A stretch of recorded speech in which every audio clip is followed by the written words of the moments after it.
Okay. So before we start, you consent to being filmed, and you understand it's going to be uploaded? No problem. All right. So from the research I was able to do, I understand you grew up in Middle State, New York?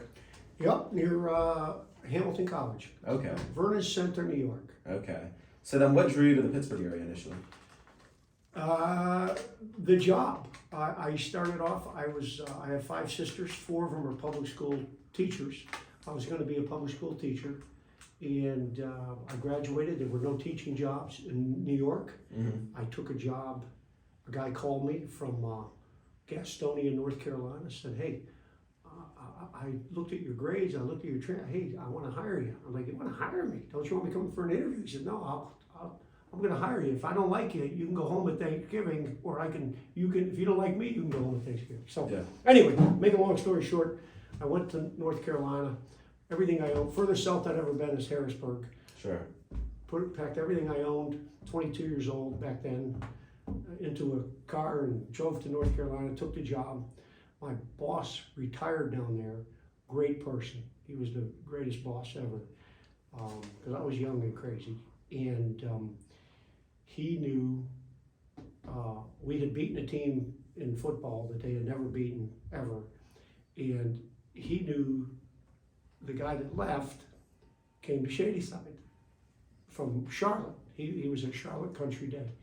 And when he heard they were looking for a football coach in Pittsburgh, PA, he called me and said, hey, he had retired. He's like, hey, Gene, they're looking for a football coach in Pittsburgh. I said, where the hell's Pittsburgh? He goes, you've never been, I don't even know where it is. I said, I'll get a map out and look, believe me. So anyway, I promised my wife 5 years. I said, sure, we'll go to Pittsburgh for 5 years, and then I'll go on to the college level, because I really thought I'd be a college coach at some point.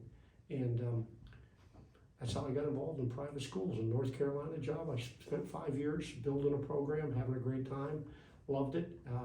I got a new boss. I didn't care for him. He and I didn't see eye to eye.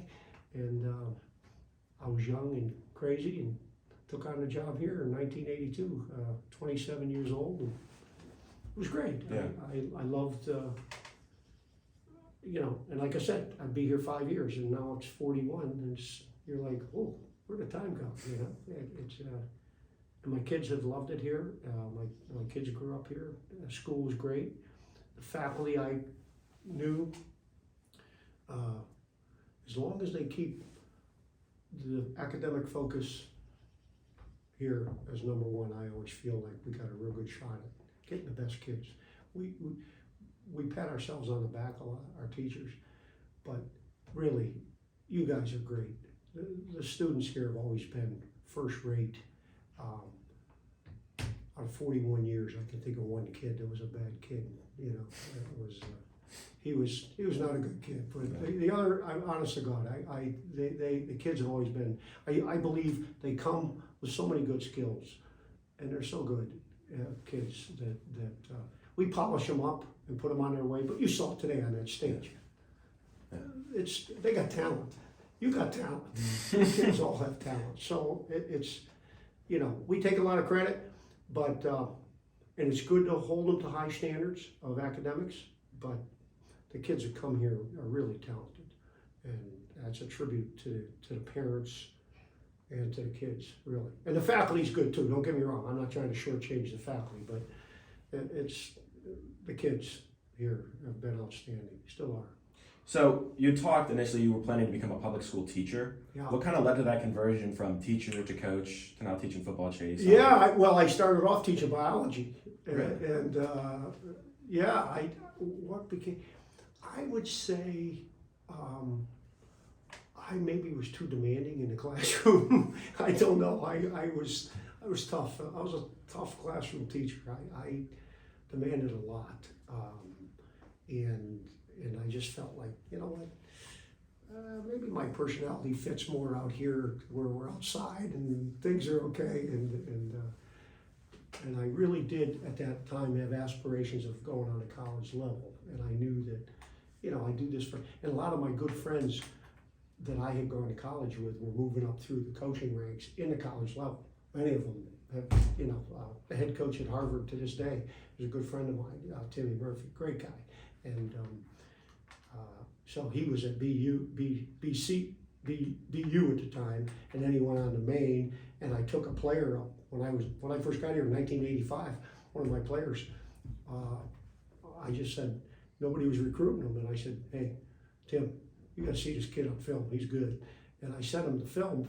Next day he flew down and signed the kid. So I took the young man up to University of Maine. We drove to Orono, and I said, listen, you got to see the campus because I don't want you to go and then hate it, you know. So I took him up over spring break, and he saw it and loved it.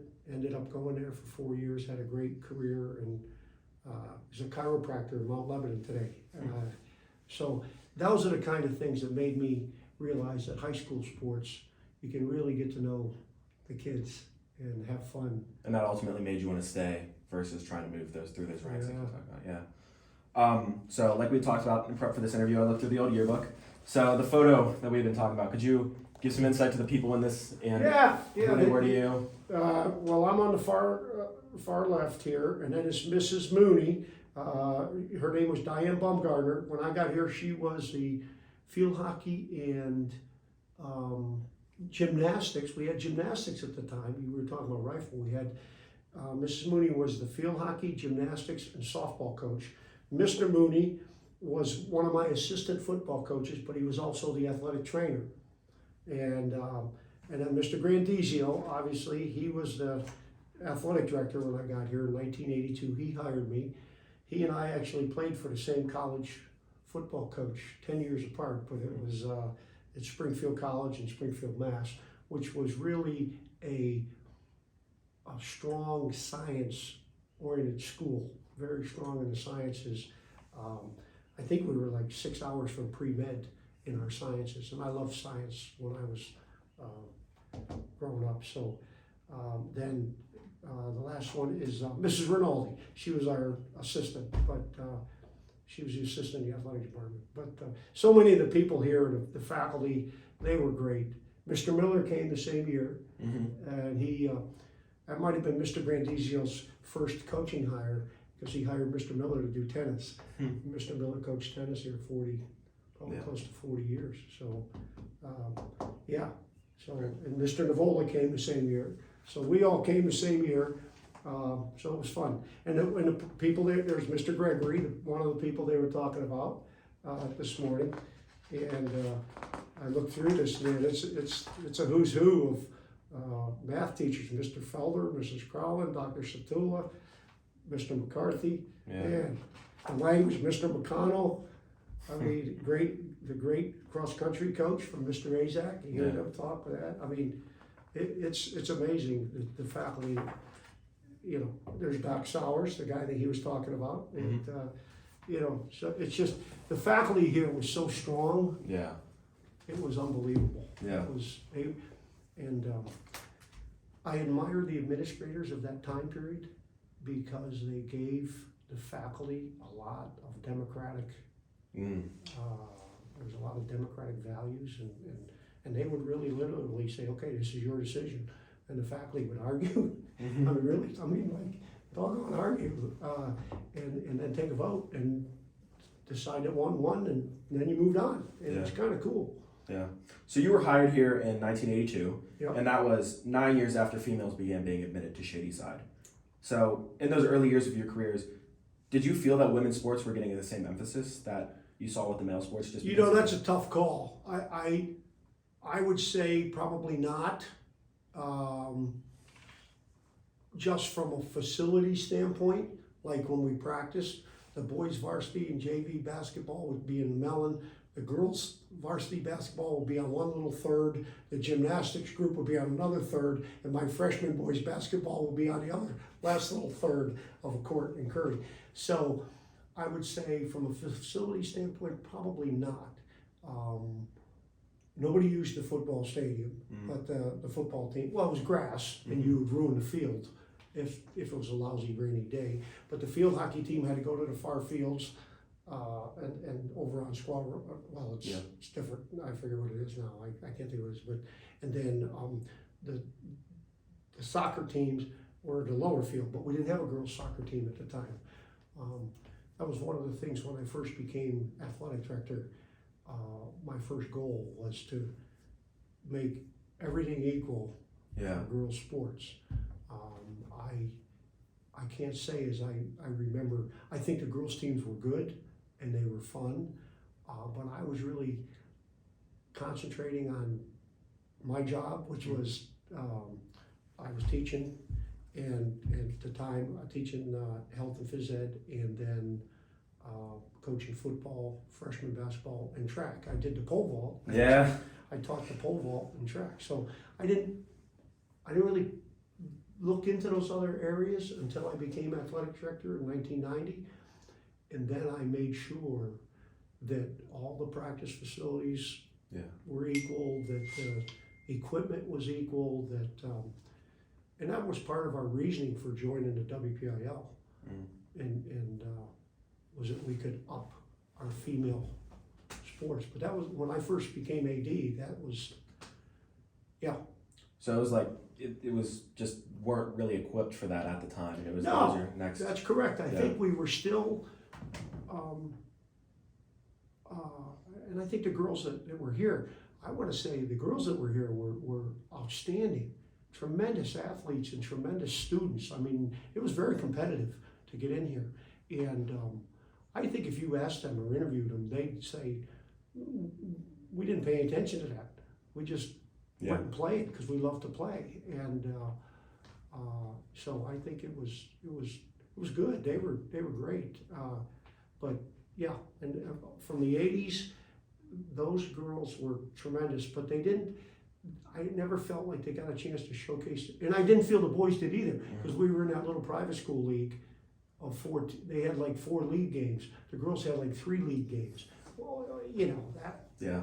That kind of leads into my next question, actually, because when I was researching you and you became athletic director in 90, like your main thing was that initial push was rejoining the Whitfield. It was a 70-year stint where they weren't in it, and you rejoined after that. And so I was kind of wondering what made you so passionate about it, but it seems like it was a lack of competition. It was, number one, lack of a consistent schedule. Okay. We couldn't get and not so much for football, because there was enough teams that would play us, but for soccer, tennis. Poor Mr. Miller.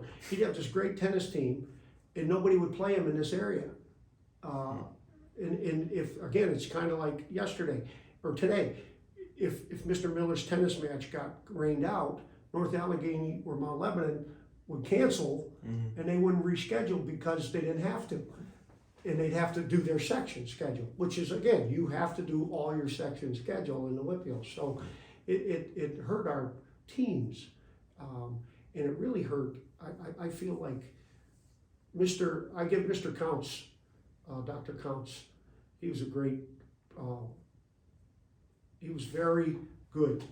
He came in, it was very interesting. He came in with a challenge of making us a truly 3-school, like integrating the junior and the middle with the senior. That was the main task given to him at the board, and improve the arts. Like part of the Hillman and all the arts programs that go on today are responsibility. Dr. Counts started all that. He did a tremendous job of equalizing the arts, which was, they didn't get what some of the athletics got and other people.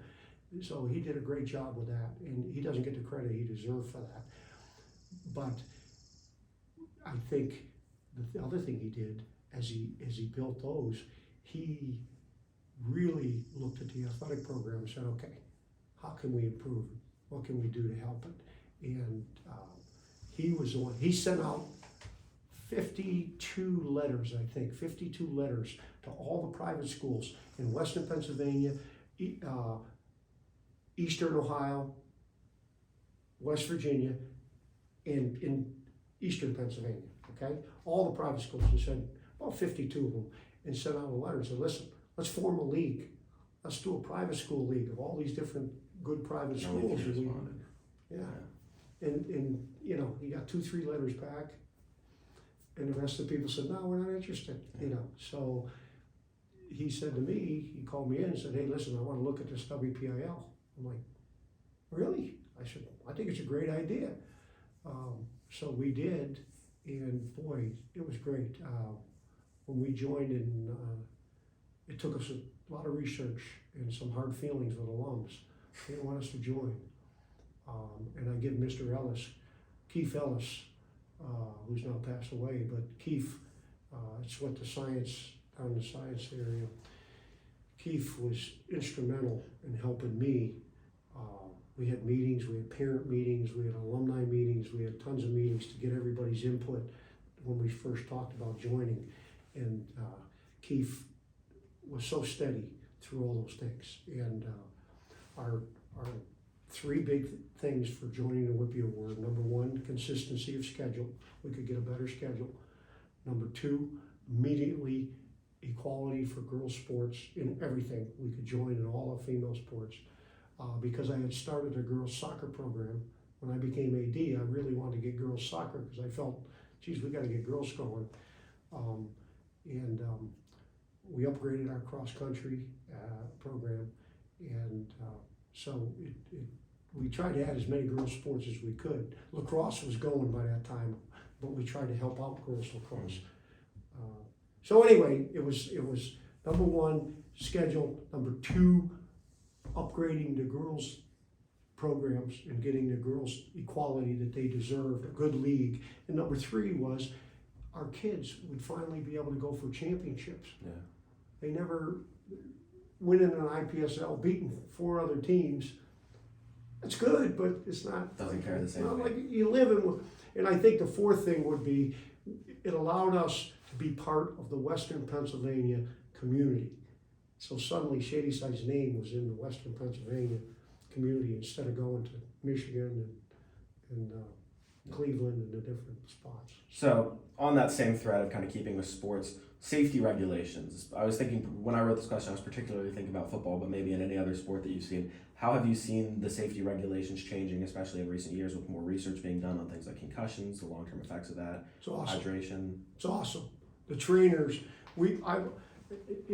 Mr. Mooney, who I alluded to in the picture, he was hired in, I believe it was 1977 or 78. They had had a bad injury in football, and it was a broken neck, if I remember correctly. Mr. Grandizio told me about it, and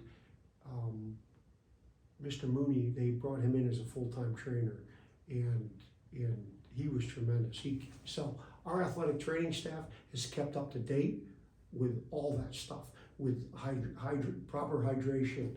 If it's too humid outside, you can't, in the fall, we're not practicing outside.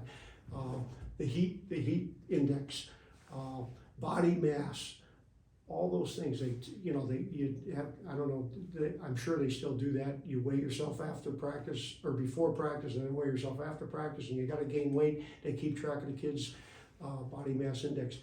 I think all that stuff our trainers have done a great job with, and they've upped their game now to study of the concussions, the injury protocols, tremendous. Mm-hmm. And we were cutting edge with the whole concussion stuff.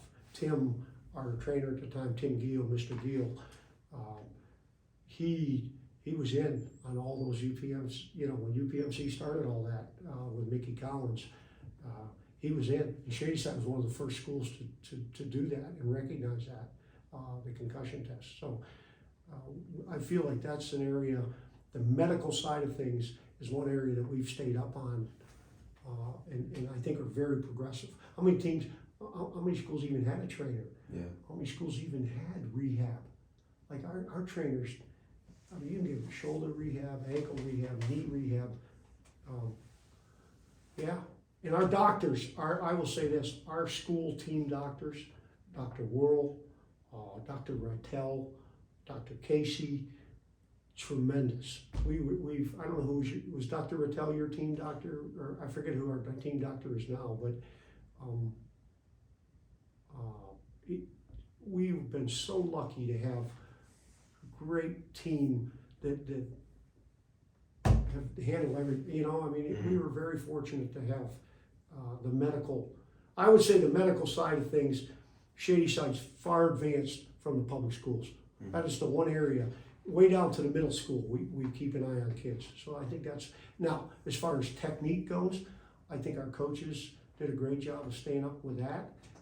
I feel like Coach Haver and Coach DiNardo, they teach the latest techniques when the concussion stuff came in. I feel like they really, really did a good job. All our coaches staying up with that. And now today, with the requirement of the coaching courses and the CPR and the concussion course, I feel like our coaches do a pretty good job of that. I don't think they take any chances of playing somebody they shouldn't. Yeah. So you might have touched on this a bit, but could you elaborate on the overall changes in not only like the faculty that you saw with athletic trainers, but also the facilities? I guess both academic and athletic, but you've noticed during your time here, and how you've seen them impact the athletes as well as the students. I think different presidents have played a different role in that. Mr. Counts worked like crazy to improve the programs, and he wanted to improve the arts, and actually the Hillman Center was built just after he left. Mr. Southard did a great job with that. I mean, he got him to redo Rowe, the Fine Arts Center, the Benham Visual Arts Center. So he raised a lot of money for that, and I feel like facility-wise, the other great thing that Mr. Southard did, said, okay, we've done this for the arts program, we've done the academic program with Rowe now, we got to do a little something for athletics, and because he believed in all three, the academics, arts, and athletics, we're going to put turf into the stadium, which was a great thing. I think we put it in 2008, maybe, we built the stadium. I think that was the first year we played home. We had the total turf. We had the track a while before that. Put that in 97 or 98, we put the track in. We finally got away. They were running on cinder track, an old cinder track, and it was awful. It was like 4 lanes, and it was funny. But the facilities, tennis, second to none. We've always had strong tennis teams and good tennis facilities. The fields, obviously, the stadium, starting the stadium, and now with Advent, our facilities and maintenance people, Paul Francione and that crew, what a great job they did at keeping the fields nice. Like, I just feel like even our grass fields were second to none. Our baseball field, we built a nice new one now, but that baseball field was awesome. It was a great baseball field, great softball field. So our facilities have continued to improve. The gyms, they've updated the gyms now. That was a great move by Bart. I gotta give Bart Griffith credit on that one. So I would say, and then we built the rink in 96. We built the rink in 1996. Great addition, that's been a great addition. The McKnight family giving us the money for that, that was unbelievable. That was a great, I remember they called me in and told me they were gonna build a hockey center. I'm like, what? We still got a cinder track, how are we gonna build a hockey center? He's like, doesn't matter, we're building a hockey center. I was like, okay, so anyway. But I believe our facilities are very, very good, and they try. I think the maintenance department does a great, when they redid Rowe, they put in air, there was no air conditioning in Rowe. Those poor kids, they died when the weather got hot. It was tough, and they redid the dorms. I feel like they've worked really hard to, every president that I know of has worked really hard to improve the facilities. And maybe that's unfair to them because they can't do a lot of other things because they're constantly trying to improve the facilities. And again, I think that's part of the 3-school, you gotta improve the junior school facilities, you gotta improve the middle school facility, which again, I think, if they're able to pull this off and bring that middle school over here, I think it'll be a feather in their cap, because now they got everything. Like, having 3 campuses is tough, I think. So shifting gears a bit, you're in the unique position where you've been here for a period of time where you can see shifts as well in sports, but also in just kind of like the psyche and the way that the school kind of operates specifically with the student body. And one thing I kind of became curious about was sitting at the cum laude address and listening to the speech, you noticed a prevalent theme, and I've heard this in other speeches before, of just kind of like a history of some, I guess, racist remarks that you'd seen at the school, just in sports or just around the student body. And it's something I haven't experienced at my time at Shady Side. You haven't? No, not in any way that I remember. I mean, except the game at Freeport maybe at one time. But yeah, I was just kind of curious about like what you've seen and if there was a gradual shift in the way that you've seen the student body respond to it. Because I mean, that was a 2010 grad, and that was only like 12, 13 years ago before I was here, and it's just that shift. So what was it like when you initially got here, and how have you seen that shift coming to today? It's a great question. That's a great question. I feel like we're much better today than we were back then. I feel the kids talk about it more. I feel like the teachers do a better job teaching it. I feel like our kids are willing to call each other out on that now, where I think they always felt before, like, I'll let it go. No, you gotta, I feel like everybody's always been respectful, but no, and again, part of the whole thing was, and we took some criticism for this, when we joined the Public School League, the WPIL, public schools don't necessarily go by some of the same sportsmanship and beliefs that the liberal, or I don't say liberal, the openness to discussions and things the way that they have here.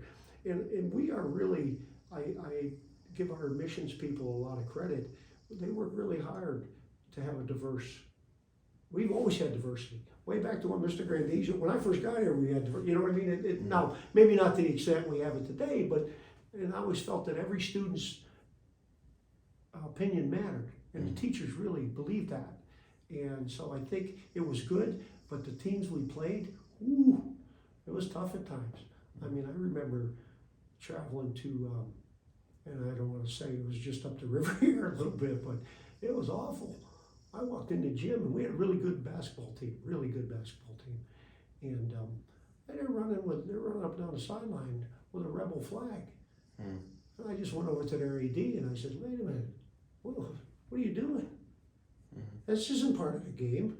You got to show some respect to our students." And we had obviously students, black students on the team, and I was like, that's just not right. You can't. So the AD went over and obviously took care of the situation, but it was like heartbreaking to me that here we are in the 1990s and we got this going on. I mean, I was just like, this isn't going to happen. But I feel like every coach, every teacher here would address it if they had to, and I would hope they would. And I felt we've always been ahead of the curve with our student body. Doesn't mean that we don't have problems. We have hiccups, we have problems, we have people that use racist language. I mean, again, it's very hard. I've always felt it's very hard to understand where another person's coming from at times until you've lived it a little bit. And all you can do is be sensitive to it. And I think when we went co-ed, I'll say this, when we went co-ed in the junior school, middle school, that helped. Because now our kids, our females are coming up and the males are being more sensitized to some of that stuff that the older students would probably argue with me about that. But I feel like that going co-ed totally through the school, that was a big thing, I think. So as the college admission process, it's becoming increasingly rigorous just because of an influx in applicants, and there's really no way around it. But have you noticed a palpable change in the emphasis that students place on sports as academics become more of a defining factor in where they go to attend college? Have they become more focused on the academics to ensure they're more of a marketable applicant to these colleges, or would you say it's remained pretty steady during your time here? It's been pretty steady. I feel there's a lot more emphasis today on the pressure. I don't think emphasis, I think pressure. I think there's more pressure today on our kids if they want to play sports in college. I think a few years ago it was, listen, you go to college to get your great academic education, and if you play sports, that's awesome. In today's world, people are obviously using that as a tool, a vehicle to get to a better college. No doubt about it. That is happening more today.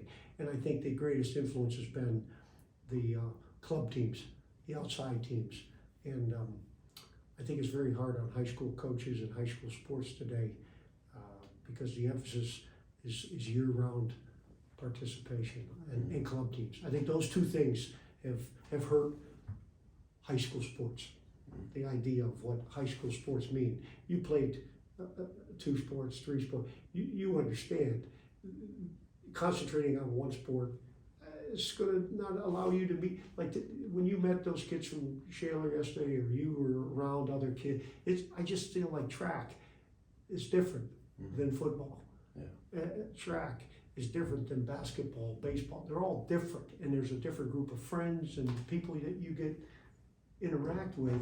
And I feel the more interactions you can have in life at a young age, the better off you're going to be. Yeah. But at Shady Side, you've noticed it as being more as a tool to help them gain admission to a more selective university rather than just like playing for the joy of the sport and then getting recruited as like a secondary effect of it versus that being the primary goal.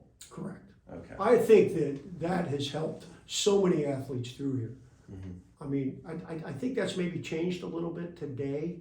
I don't know that the college counselors would agree with me, but I really feel years ago, if you played a college sport and you were a good student, you had a real good chance of getting into that school.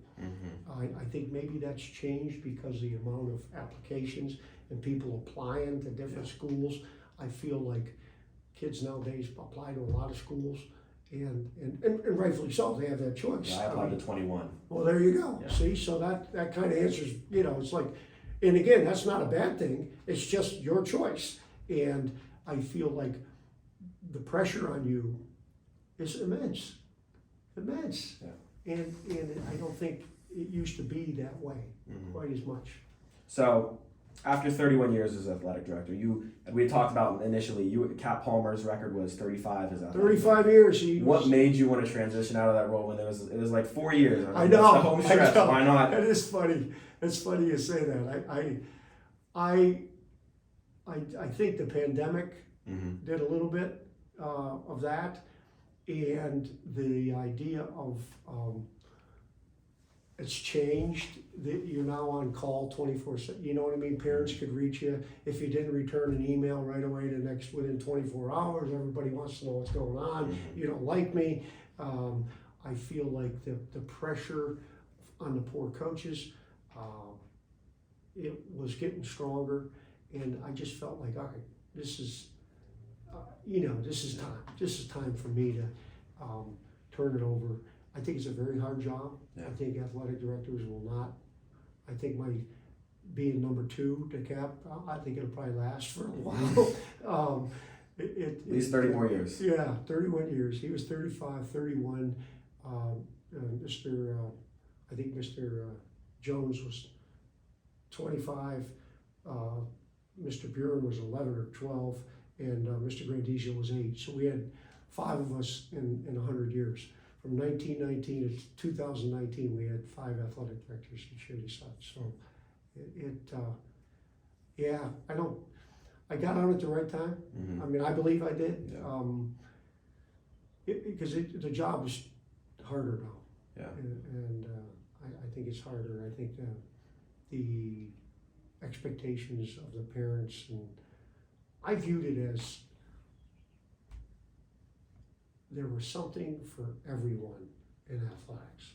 We just had to find it for them. I don't care if it was backpacking. I don't care if it was canoeing. I just wanted you to do something physical to go along with your mental. I'm a firm believer that there's going to be mental stress all the time in academics. If you push yourself academic, you need an outlet of some sort. And I always believe the arts was part of that. I always believed if you participated in the musical or you did that was good. That's good. That's good outlets too. And I think it's that true today. Yeah. I think those things are a balance. I'm a big believer in a balance. You heard a person say today, I played the trumpet, or I forget what he played. Anyway, he played a musical instrument and loved Mr. Navola for that, teaching him that. He was also a heck of an athlete, but he didn't know the first thing about athletics when he got here. And he learned, and he got better. And I feel like our philosophy of a balance is good. I don't know. Could you, so now in your current role, could you give some context to what that kind of entails and what you do now after stepping down as athletic director? I stepping down from athletic director, I never realized, the biggest change for me was I never realized in a regular job, you could go home at 4 o'clock. 4 o'clock was my job was really kicking in and until maybe 8 or 9 or 10 at night. To me, the biggest thing, the biggest change was, oh my God, I go home at 4? What's that all about? And but it's allowed me to stay in touch with the kids I love. I mean,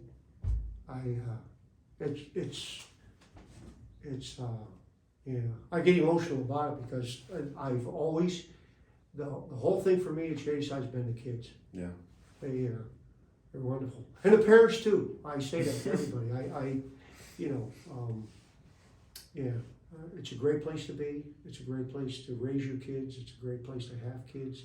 And I hope that doesn't change. Yeah. I hope that the next generation can have that same feeling. And I take that's what made you want to do this job instead of going directly to retiring, is correct. Just maintaining those relationships. Yeah, Mr. Griffith, he played for me on the 92 team. When I went to him, I said, listen, I think I'm going to retire. He's like, what? You don't want to retire? And I was like, no, I think I want to retire. He said, no, I want to shoot, because Mr. Grandizio did this job way back when. I think he went to Kiski in 1990, and he came back in 2000, and 2001 he came back, and that's what he did. He went around the country and talked to alums. And so Mr. Griffith said, hey, we haven't done we never replaced Mr. Grandizio. How about you go and talk to alumni? And I'm like, what do you mean talk to alumni? He's like, just go see them and visit them. So it's been a great, like even today, seeing the board of visitors. Most of those kids I either taught or coached or knew or advised. Yeah. And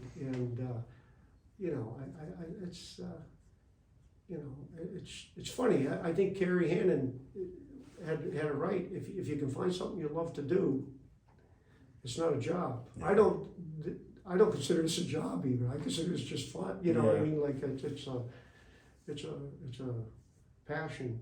So I guess then the last question that kind of culminates everything is: there any Shady Side alumni that you've met in this role, or anyone during your time here, that you think embodies what you remember about Shady Side sports or the athletics? Oh, all of them. All of them? All of them. They could tell you, each one of those people today could give you an athletic story. They could. And a couple did. A couple chose to use athletics, one used the arts, one used, the standard has always been the teachers. Sure. The academic teachers have been outstanding. That's the standard. The addition to that, to bring the balance into kids' lives, has always been the outside of the classroom experience. And we take it very seriously. And that to me is why I stayed. That's why I stay today. I think the outside experience that these kids have of becoming a team or being part of a team, or that's how you handle diversity of being on a team, leadership, all the things that character things that go on in a student's life happen for a reason. Yeah. And it happens here for a reason. So you saw it today. Nobody prompted those kids. Yeah. I mean, those adults. They're adults now. I don't call them kids, but that was great. I mean, it just was so funny when they all told their things, and when Bart asked them for memento. Yeah, teachers first. They love their teachers, and yet they love different areas of the school and the sensitivity that school. I think the school's better today. Yeah, I do. I think the students today are awesome. I mean, and I do agree with Ryan Ruskin. I think you guys in the world you're going to inherit is somewhat screwed up because of the older adults, but I feel like technology is becoming more and more something that really, it's going to be hard. Yeah. It's going to be hard, Yeah. Is there any questions that I didn't ask that you wanted me to? No, I think you're great. You're great. You always have been. You're a good man, and you just. It's been the one thing I do miss is, like, even yesterday, seeing kids perform, seeing kids work hard, succeed, not succeed, having to deal with defeat, having to deal with things not going their way. It's always been fun. Yeah. And that side of it has been fun to watch, and it's all part of who you are. Yeah. It's all part of your makeup, and helps you develop. And you saw those four today. They won't give up. Mm-hmm. Those four today, they're tough. They're tough people, because there's going to come a time where things are. It's tough, Mm-hmm. and you got to make some tough decisions. So, being prepared and having somebody in your corner, and you can always call. You can call the coach. You can call the teacher. Somebody's got your back here. I think anybody, once you go to school here, or once you do something here and develop a relationship, because that's what we're about, really, relationships. I think that, you're always welcome to call me. I'd listen to you anywhere. I'll travel anywhere. You tell me where you're going to school, I'll visit you next year. Well, I'm going to CMU, so I should be too. Oh, shoot, that's an easy one. That I can take you to lunch anytime down there. We'll go to I don't know if the Big O even exists. No, did they close that down? I believe so, yeah. I believe they closed the Big O down, that breaks my heart. But anyway. All right.